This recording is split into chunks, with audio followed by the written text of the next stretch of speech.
प्रश्न है सिद्ध करें कि sine square 5 degree plus sine square 85 degree plus sine square 10 degree plus sine square 80 degree बराबर 2। ये सिद्ध करना है। तो बहुत आसान है, 2 लाना है ना।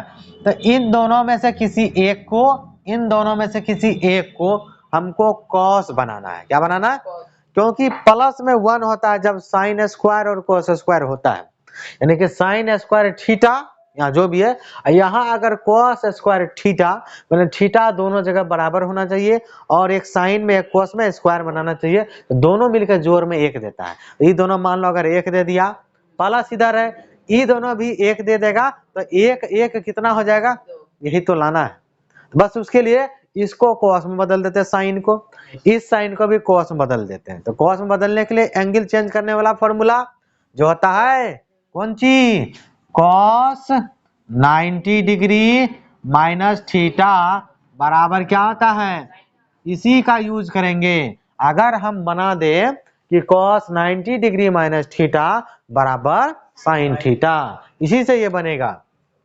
तो इसको बनाने के लिए हम पहले LHS लिखेंगे कि LHS बराबर क्या है कि sine square 5 degree plus sine square 85 degree plus sine square 10 degree plus के साइन स्क्वायर 80 डिग्री।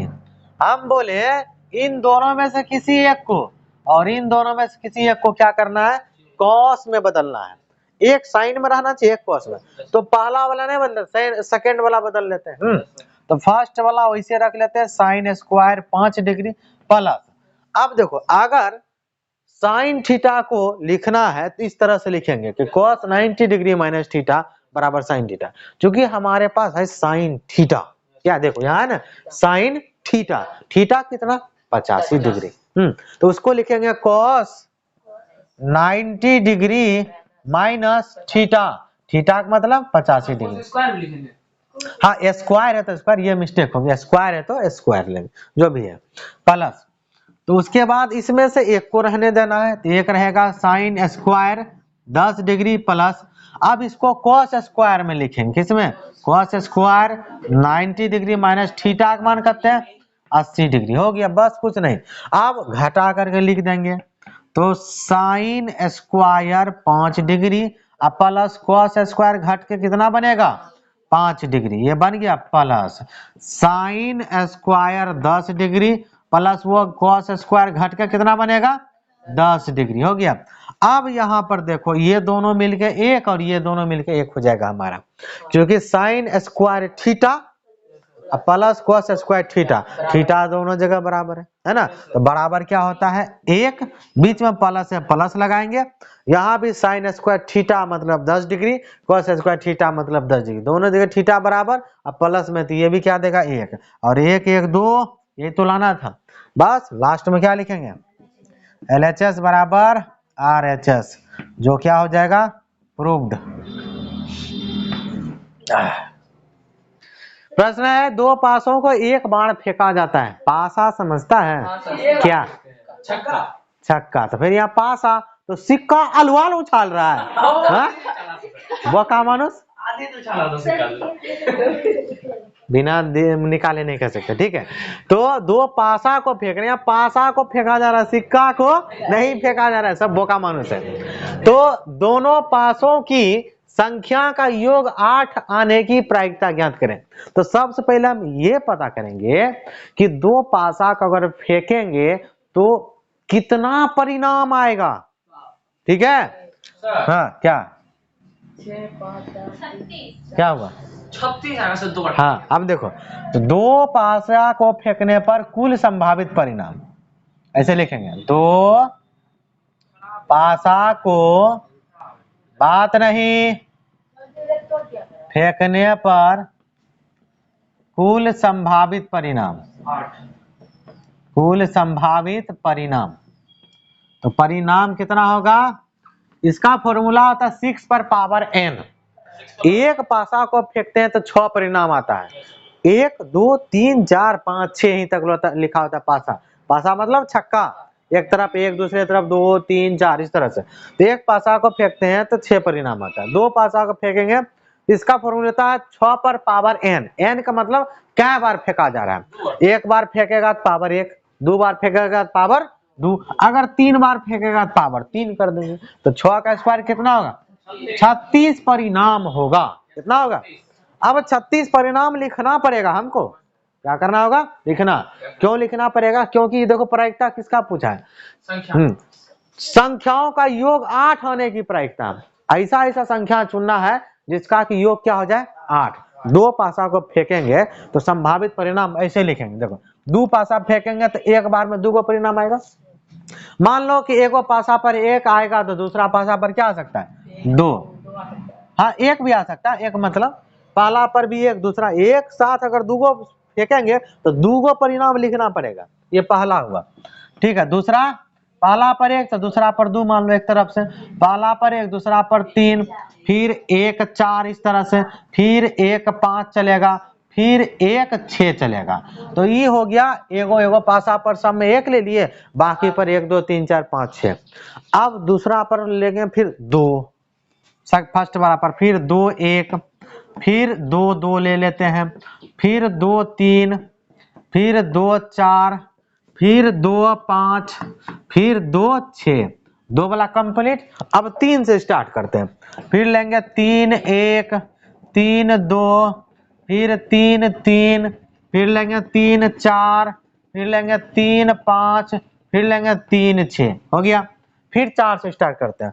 फिर लेंगे 4 1, एगो पासा पर 1 पर 4 2, एक पर आ जाएगा 4 3, एक पर आ जाएगा हमारा 4 4, और उसके बाद 4 5, उसके बाद 4 6। हो गया। अब 5 से स्टार्ट करते हैं। एक पर ले लेते हैं 5 1, दूसरा पर 5 2, तीसरा पर 5 3, उसके बाद 5 4, उसके बाद 5 5, उसके बाद 5 6। अब 6 वाला स्टार्ट करते हैं। 6 1, फिर 6 2, फिर से 6 3, फिर से 6 4, फिर से 6 5, फिर से 6 6। हो गया, कहानी खत्म। अब ने हमको ऐसा संख्या चूज करना है जिसका जोड़ क्या होना चाहिए? 8। तो इसमें 8 है, इसमें 8 है कोगो जिसको जोड़ने से 8 हो जाए? नहीं। सेकेंड वाला हम 2 1 3 2 2 4 3 2 5 4 2 6 5 2 7 6 2 है, मतलब एगो इसमें आ रहा है, इसको जोड़ने से 8 होना। एक तरफ से देखते हैं, इसमें 3 2 5 3 3 6 4 3 7 5 3 8, एक ये आ रहा है। इसमें 4 1 5 4 2 6 4 3 7 4 4 8, एक ये आ रहा है। इसमें 5 1 6 5 2 7 5 3 8, ये आ रहा है। इसमें 6 1 7 6 2 8, क्या परिणाम हुआ? मतलब 8 आने का परिणाम है 5 ठो, यानी 5 को 8 आ सकता है संख्या का योग। ठीक है। तो संभावित परिणाम कितना होगा? हाँ, मतलब अनुकूल परिणाम, एगो होता है कुल परिणाम। तो अनुकूल परिणाम हमारे पास कितना आ गया? गलत जवाब। अनुकूल परिणाम कितना हुआ? हाँ, अनुकूल परिणाम मतलब जिसके बारे में पूछा गया है। पूछा गया है 8 आने का योग संख्या का, तो 8 आने वाला परिणाम क्या है? 5 ठो। कुल परिणाम कितना? तो लिखेंगे कुछ 36 में से तो आया है। कुल परिणाम बराबर कितना? 36। हाँ, प्रायिकता संख्या का योग 8 आने का, प्रायिकता ऑफ, हाँ, प्रायिकता ऑफ संख्या का योग, संख्या का योग कितना आने का? 8 आने का। ठीक, इस तरह से लिखेंगे। तो फॉर्मूला क्या होता है? अनुकूल परिणामों की संख्या बटे कुल परिणाम की संख्या। फॉर्मूला ये होता है, अनुकूल परिणाम की संख्या, अनुकूल परिणाम की संख्या और बटे कुल परिणाम की संख्या, कुल परिणाम की संख्या, यही फॉर्मूला आता है। अनुकूल परिणाम कितना? 5, और कुल परिणाम कितना? 36। तो 5 बटे 36, इसका क्या हुआ? प्रायिकता हुआ। तो थोड़ा सा यही दिमाग था इसमें, और कुछ नहीं था।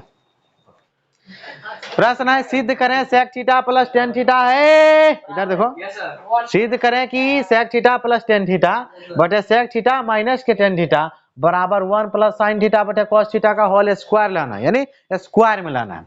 तो सबसे पहले LHS तो लिख लेते हैं। तो LHS क्या है, यानी LHS बराबर सेक थीटा प्लस के टेन थीटा और बटे में फिर से सेक थीटा माइनस के टेन थीटा, है ना। नहीं उधर साइन कोस में ना, तो बिना साइन कोस में तो ले थोड़े आएगा, नहीं आएगा। यानी सेक को भी बदलना है, टेन को भी बदलना है। तो सेक थीटा को क्या लिख सकते हैं, 1 बटे कोस थीटा। तो सेक थीटा तो यह साइन होने लगा, सेक थीटा बराबर 1 बटे कोस थीटा होता है, प्लस टेन थीटा बराबर साइन थीटा बटे कॉस थीटा, साइन थीटा बटे कॉस थीटा। ऊपर का कंप्लीट, नीचे भी सेम होगा। सेक थीटा की जगह 1 बटे कॉस थीटा, माइनस लगाए टेन थीटा बराबर साइन थीटा बटे कॉस थीटा। हो गया, कोई दिक्कत। अब देखो भिन्न का जोड़ बना रहा है, ऊपर में भी नीचे में भिन्न का घटा। सेम सेम का लघुत्तम सेम, नीचा में सेम सेम का लघुत्तम सेम, कोई दिक्कत वाली बात नहीं। तो ये आ जाएगा, जब सेम हुआ तो ऊपर को सेम। तो 1 प्लस साइन थीटा बटे कॉस थीटा, 1 प्लस के साइन थीटा और बटे में कॉस थीटा, फिर बड़का वाला बटे, जब सेम सेम का लघुत्तम सेम तो ऊपर वाला सेम। तो 1 माइनस साइन थीटा बटे कॉस थीटा, इसको लिखेंगे 1 माइनस के साइन थीटा और बटे में क्या cos theta. First second third fourth, second से सेकेंड कट गया, ये सेकेंड वाला से खा गया। तो बचा क्या हमारे पास, 1 प्लस साइन थीटा बटे 1 माइनस साइन थीटा, 1 प्लस के साइन थीटा बटे 1 माइनस के साइन थीटा। क्या प्रूफ हुआ, नहीं हुआ। ऊपर में आ गया 1 प्लस, लेकिन होल स्क्वायर है, नीचा में कॉस दिख रहा है, उसका भी होल स्क्वायर है। तो कुछ अलग सोचना पड़ेगा। अगर हम हर परमेयकरण कर देंगे तो दौड़ के आएगा। हाँ, हर परमेयकरण क्या कर देंगे, हर परमेयकरण क्या करेंगे, करो हर परमेयकरण का मतलब हर में जो चीज है उसी से ऊपर नीचा, मतलब अंश में और हर में गुना और भाग। रूट में रहेगा तभी होगा, कोई जरूरी है। अगर तुम ऐसा नहीं करना, हर परमेयकरण नीचा में जो चीज है उसी चीज से ऊपर नीचा, तो सीधा कर दो ना। अगर वैसा नहीं लिखना तो हम ऐसे लिखेंगे 1 माइनस साइन थीटा से अंश तथा हर में गुना करने पर। देखो आता है कि नहीं, यहाँ पर लिखेंगे कि अंश तथा हर में, अंश तथा हर में क्या करेंगे 1 माइनस साइन थीटा, नहीं प्लस, यहाँ माइनस है ना, प्लस हर परमेयकरण नहीं हो रहा है। हाँ 1 प्लस साइन थीटा, ये दोनों चीज से क्या करने पर, हाँ गुना करने पर। दोनों करेंगे किसमें, अंश में और हर में। तो 1 प्लस साइन थीटा ये अंश है, हर है 1 माइनस के साइन थीटा, किससे गुना करने बोले, 1 प्लस साइन थीटा से, ऊपर में भी और नीचे में भी। तो 1 प्लस साइन थीटा 1 माइनस, ओ यहाँ भी 1 प्लस क्या साइन थीटा हो गया। आप इस सब को एक साथ अगर ब्रैकेट में रख दें, देखो क्या मजा आ गया, कितना मजा आएगा। तो ऊपर में सेम चीज सेम से गुना है तो उसको क्या कहते हैं, उसी पर स्क्वायर, उसी का। इसको लिख सकते हैं 1 प्लस साइन थीटा का होल स्क्वायर। अब नीचा में a minus B into A plus B क्या होता है, A square minus B square, यानी A plus B into A minus B, A square minus A square मतलब एक का स्क्वायर, माइनस बी स्क्वायर मतलब साइन स्क्वायर थीटा हो गया। अब ये तो ठीक है ऊपर वाला, ये देखो एक का स्क्वायर क्या होता है एक, तो यहाँ आएगा 1 प्लस के साइन थीटा इसका होल स्क्वायर बटे में 1 माइनस के साइन स्क्वायर थीटा। अब 1 माइनस साइन स्क्वायर थीटा त्रिकोणमिति एक फॉर्मूला देता है, cos square theta, cos square 1 minus sign square theta बराबर कॉस स्क्वायर थीटा। तो ऊपर का लिखे गए 1 प्लस के साइन थीटा का होल स्क्वायर, नीचा हम क्या लिखेंगे कॉस स्क्वायर थीटा। अब देखो इस पर भी स्क्वायर, इस पर भी स्क्वायर है, तो क्या बन जाएगा हमारा होल स्क्वायर, क्या बनेगा, इसको लिखेंगे 1 प्लस के साइन थीटा बटे कॉस थीटा और पूरा का क्या कर देंगे होल स्क्वायर। आ गया ना RHS, लिख देंगे LHS बराबर RHS, जो कौन सी हो गया प्रूव्ड हो गया और 5 नंबर दे देगा। प्रश्न है त्रिभुज एबीसी एक समद्विबाहु त्रिभुज है। त्रिभुज एबीसी क्या है? समद्विबाहु। ठीक है, यहाँ देखते हैं। यहाँ देखो, इधर इधर पहले त्रिभुज दिया है एबीसी, कैसा? समद्विबाहु त्रिभुज। तो समद्विबाहु त्रिभुज किसको कहते हैं? जिसका हाँ, जिस त्रिभुज के चारों भुजा बराबर हो ना। क्या भुजा? हाँ, त्रिभुज में 4 भुजा पैदा होगा, एगो नया बनेगा। क्या बनेगा? एगो नया। हाँ, तो जिस त्रिभुज में अल्लाह ने इधर जिस त्रिभुज में 2 भुजा होता है क्या? बराबर, उसको कहते हैं समद्विबाहु त्रिभुज। क्या कहते हैं? समद्विबाहु त्रिभुज। तो ई अगर चाहे दोनों बड़ा नहीं, बराबर, या ये दोनों बराबर, किसी भी दो। वो लिखा है त्रिभुज का नाम एबीसी, हम भी दिया एबीसी। कहा जिसमें ए बी बराबर ए सी, तो ए बी ये है मतलब ये वाला, ए सी है मतलब ये दोनों भुजा आपस में क्या है? बराबर है। और ना माप भी कितना है? 13 का। तो ये 13 सेंटीमीटर, तो ये भी 13 सेंटीमीटर है। यदि शीर्ष ए से, तो ये त्रिभुज में 3 शीर्ष होता है, शीर्ष ए, शीर्ष बी, शीर्ष सी। कहा शीर्ष ए से बी सी पर, तो बी सी पर क्या गया? लंब डाला है। यहाँ लंब का मतलब 90 डिग्री, 90 डिग्री दोनों तरफ, 90 डिग्री डाला। लंब की लंबाई कितना है? 5, ये वाला 5 सेंटीमीटर है, बना दिया। तो बी सी की लंबाई मतलब बी से सी यहाँ तक लंबाई ज्ञात करना है, तो इसका नाम अपने मन से क्या देते हैं? डी दे देते हैं। नाम नहीं ना है, एक नया नाम दिए डी। तो बीसी का लंबाई ज्ञात करना। देखो बहुत आसान प्रश्न है, कुछ वो नहीं है। यहाँ पर ध्यान से देखेंगे 90 डिग्री बन, यहाँ पर एक छोटका त्रिभुज इस तरफ, छोटका त्रिभुज इस तरफ, तो दोनों तरफ समकोण त्रिभुज है। किसी भी त्रिभुज में कहा है, चाहे इस त्रिभुज में सोच सकते हैं या इसमें, चलो इधर ही सोचते हैं। तो इसमें 90 डिग्री है, 90 के सामने वाला भुजा क्या कहलाता है? कर्ण। आई जिस पर लंब है वो हो गया लंब। आई कौन सी है? आधार, है ना। तो सेम उसी प्रकार इसमें भी है, ये कर्ण 13, तो इसका भी कर्ण 13 इस तरफ, दोनों का लंब 5, और दोनों में आधार, जितना आधार ये होगा उतना आधार ये होगा। ठीक है, तो दोनों आपस में बराबर, क्योंकि लंब शीर्ष से लंब डालते हैं त्रिभुज में, तो भुजा को क्या करता है? समद्विभाजित। भुजा को क्या करेंगे? हाँ, त्रिभुज में समद्विबाहु त्रिभुज में अगर शीर्ष से लंब डालेगा ना, भुजा को क्या करेगा? समद्विभाजित करेगा, मतलब बराबर बांटेगा। हम कह सकते हैं बीडी बराबर सी डी, बीडी बराबर सी डी, या ये भी कर सकते हैं बी सी बराबर होगा 2 गुना बी डी, या बी सी बराबर 2 गुना सी डी। 2 गुना एक के बात है सबका मतलब। ठीक है, तो बना देते हैं, यानी बी डी निकाल लेंगे। क्या निकाल लेंगे? बी डी, और 2 से गुना कर देंगे, इसमें आ जाएगा। तो लिखेंगे दिया गया है, दिया गया है, क्या दिया है? कि ए बी सी एक समद्विबाहु त्रिभुज है, कि ए बी सी एक समद्विबाहु त्रिभुज है, जिसमें क्या कहा कि ए बी बराबर ए सी बराबर कितना? 13 सेंटीमीटर। ए डी लंब है, उसका भी माप दिया है 5 सेंटीमीटर। अब त्रिभुज है समकोण, चाहे ये भी लेगा चाहे वो भी लो, कुछ ले लो। और एक चीज और लिख दो, हमको बीसी निकालना है। बीसी क्या निकालना है? बीसी निकालना है। तो बीसी को हम लिख सकते हैं 2 गुना क्या? बीडी। क्या लिख सकते हैं? दूसरा भाषा और कर सकते हैं, बीसी को और लिख सकते हैं 2 गुना सी डी, और लिख सकते हैं बीसी बराबर बीडी प्लस सी डी। 3 तरह से निकाल सकते हैं, जैसा पसंद आए वैसा करो, कोई दिक्कत नहीं है। तो अब इसमें पाइथागोरस प्रमेय का प्रयोग करते हैं। त्रिभुज ए डी बी में, यानी समकोण त्रिभुज लिखेंगे कि समकोण त्रिभुज ए बी डी में पाइथागोरस प्रमेय से, कौन प्रमेय? हाँ, पाइथागोरस प्रमेय से।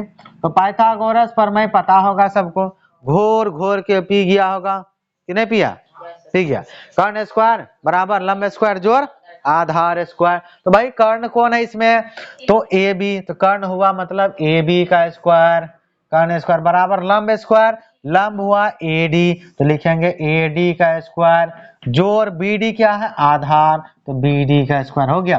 तो ए बी का मान पता है चित्र में? हाँ भाई पता है 13, तो 13 का स्क्वायर। ए डी का मान पता है कितना? 5 का स्क्वायर। बी डी निकालना है, बी डी क्या करना है? ये देखो हो गया। अब 13 का स्क्वायर क्या होता है? 169, 5 का स्क्वायर 25, जोड़ बी डी का स्क्वायर, किसका स्क्वायर, BD खाली है तो 25 इधर आएगा तो किसमें बदलेगा, माइनस में 169 माइनस के 25 बराबर क्या आ जाएगा, BD का स्क्वायर। तो घट के कितना बनेगा, 9 में से 5 गया 4, 16 में से 2 गया 14, 144 बराबर BD का स्क्वायर। स्क्वायर बराबर किस पार आएगा, वर्गमूल में बदलेगा, 144 बराबर BD। तो 144 का वर्गमूल कितना होता है, 12 बराबर BD। सीधा कर लो तो BD बराबर कितना हो गया, 12 सेंटीमीटर। BD निकालना नहीं था हमको, क्या निकालना था, BC। तो हम BC को क्या लिखे हैं, 2 गुना BD। तो हम लिखेंगे कि इसीलिए कि BC बराबर 2 गुना कौन सी, BD हो गया। तो निकल जाएगा 2 गुना BD का मान कितना, 12, 12 दूनी 24 सेंटीमीटर निकल के आंसर। बहुत ही आसान प्रश्न था, कोई भारी नहीं था।